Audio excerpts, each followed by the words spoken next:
In this video, we want to determine all values of c for which a limit as x approaches c of f of x exists, where f of x is x squared when x is a rational number, and f of x is x plus 2 when x is irrational.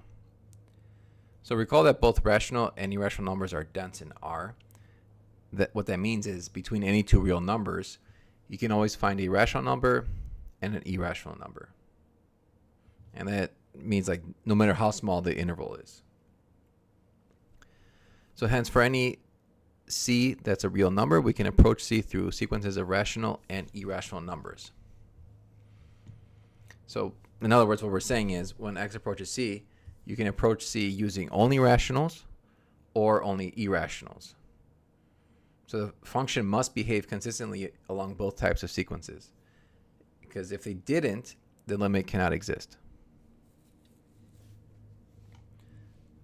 So now what we say is, so we'll let a sequence be rational numbers with x sub n approaching c. So then that means that if I plug it in here, so if I evaluate that sequence, it's going to approach, well, it's going to be x sub n squared, which approaches c squared, since x sub n approaches c. And then if y sub n is a sequence that is irrational, then and y sub n approaches c, then f of y sub n is going to be our y sub n plus 2. Y sub n approaches c, so that's just c plus 2. So what we're saying is,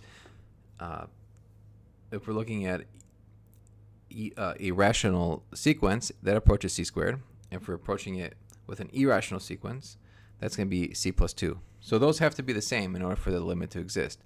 So we set those two equal to each other, subtract by c and t and 2, factor to get c minus 2 and c plus 1 equals 0, and that gives us c equals 2 or c equals negative 1.